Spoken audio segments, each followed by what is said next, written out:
Ever get to a place where you're performing really well, then you get distracted by performing well? There's a common example for aim trainer players, those runs where the first 30 seconds aren't perfect, and then as you realize you're on track for a personal best, well, that's when it all goes to hell. I had this problem in the past where I'd be playing a player that was on paper a lot better than me, I'd be winning, and then I started to think, am I doing it? It's weird. We all want to play well, but it's common that when we do it, we start to get in our own head in one way or another. Am I improving? Can I keep this up? Some people get overconfident and then blow their performance, and some people psych themselves out and blow their performance. Or maybe you're in a new environment and you're noticing that the desk height isn't what you're used to. There's a crowd in the background. They're loud, they're clapping, you're on stage, there's cameras. Maybe you're more sweaty than normal and the mouse feels different. Your arm kind of feels different. Suddenly, your focus is nowhere where it needs to be. You're simply consumed by the distractions and the emotional associations that go with them. Why does all this happen? It's simple. We notice a difference, and that difference is associated with significance. Something important changed. Evolutionary psychology suggests that our brain will be immediately drawn to changes in our environment. Makes sense, right? In the old times, our attention will prioritize potential threats. And if something feels different, we need to focus on that difference, analyze it to conclude if it's a threat or not. Now, in the everyday, there are lots of differences we'll experience without paying them much attention, because our brain recognizes that there are a range of differences of certain types that fit the model of something like walking in the park.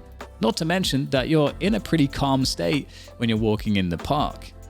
However, a context change like the competition introduces a level of intensity where performance is paramount and pressure is high, and small changes feel disproportionately disruptive to the intensely focused state that we perform from.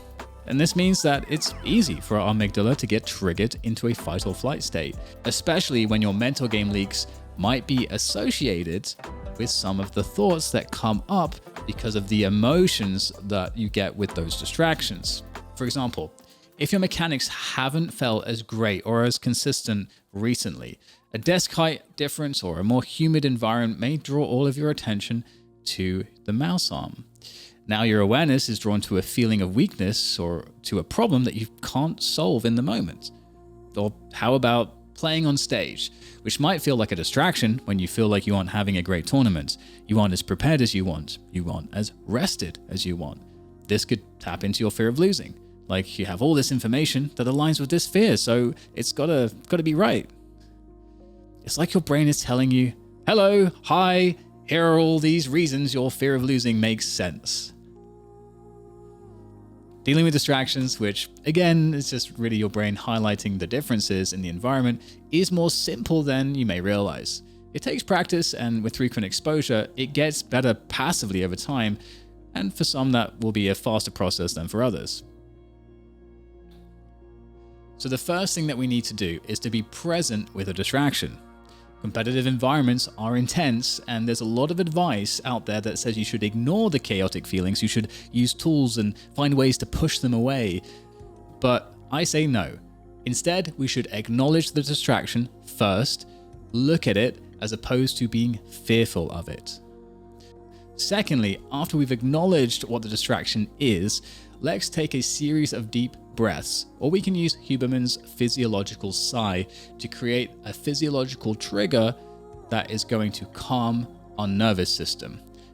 And this will help to calm the amygdala, which is responsible for fight or flight, and that is in turn going to allow us to think more rationally and intentionally.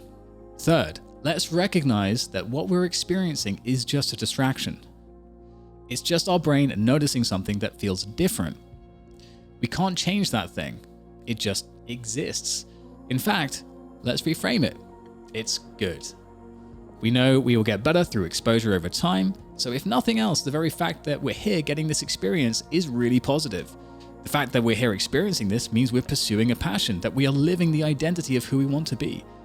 A competitor, forged in the fires of competition. Next, let's further adjust our thinking. Does this distraction have anything to do with the job we're about to do? The answer will always be no. We can't control the distractions, they just exist. So we have to focus our mind, our limited attention on what we've practiced. And that's it. That's what we're trying to do. But of course, it's not as easy as just saying that and doing it. We might have to use some tools like these ones that I have for you here today. So the first tool is a tool that helps us to correct our logic. And I really like this tool. I took it straight out of Jared Tendler's Mental Game of Trading book. And it is just really a cognitive behavioral therapy type approach where we're correcting the way that our thinking works. So in this tool, we'll go through 5 steps to gradually correct the logic. So first we start with what's going on. So number 1, what happened and how does it make us feel? Well, the cameras feel really distracting and they make me extra nervous. I'm not used to seeing them when I'm playing. I'm not used to this attention. I don't have that in my bedroom. So 2, justify the logic of that feeling and why it makes sense. Well, it makes sense that I feel this way because I'm introverted and I don't like attention, and it makes me feel like I'm being watched constantly, and if I mess up, everyone will see. Number 3, describe how that logic is flawed. Well, the logic is flawed because all these things are a normal part of the experience of playing professionally. There are tons of players, actually, when I think about it, who are introverted that manage to deal with this without problems. In fact, many who make less mistakes or play even better due to the extra pressure that the cameras and the environment provides. And this goes for all performance sports or arts. Okay, number 4, correct the logic. Well, cameras are a natural part of being a pro. And with practice, I'll get used to it, and it'll help my performance due to the added pressure in the environment. 5, explain why the correction makes sense. Well, this correction makes sense because we have so much evidence for it. Many players are enhanced by the pressure, and many of these players are pure introverts. They all learn to handle it, and so can I. Another thing that we can do is we can use a tool that allows us to get exposure without getting exposure. So by using visualization practices, we can train ourselves to better handle these situations before we get into them. So the first step is, start with 5 minutes of meditation to calm your minds and your body with deep breathing. Allow those thoughts to come into your mind and accept them, notice them. You don't want to necessarily grab onto them too tight. Just look at them and observe them. That's the typical kind of start to any meditation session. And 2, what we want to do as we're a bit calmer is we want to visualize the scenario.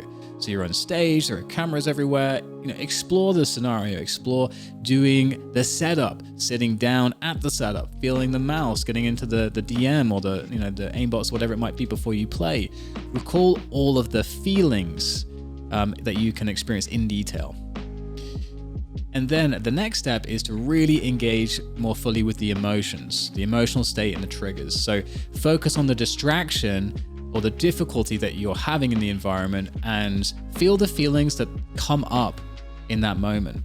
So step number 4, now we've engaged with the emotions that are difficult, we can use the tool from before to diffuse those emotions. So we can just apply the corrected logic that we came up with already. We don't have to go through the entire process. We've already done it once and we know what the corrected logic is. So just remind yourself of the corrected logic and then practice a refocusing. So now once we're kind of diffusing those emotions with the corrected logic, we then want to practice refocusing. So how are we going to refocus? Well, we're going to pull our attention back into the game. Maybe we're looking at the mini-map or the crosshair. Maybe we're visualizing or practicing or going through the motions on certain plays that we want to make.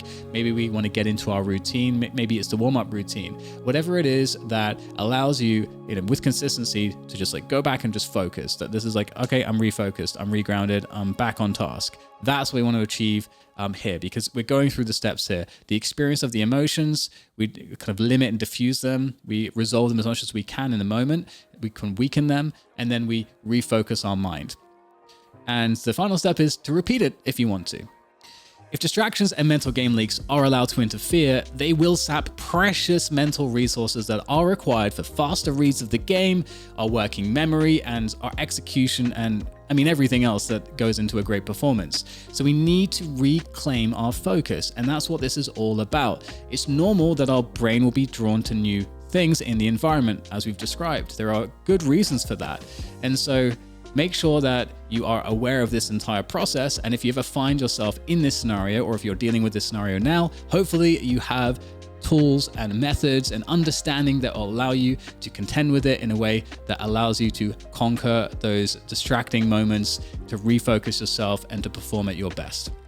So if you enjoyed this video, the insights and the tools, check out my Patreon where I give tailored video coaching responses to patrons, as well as a lot more performance and behind the scenes content.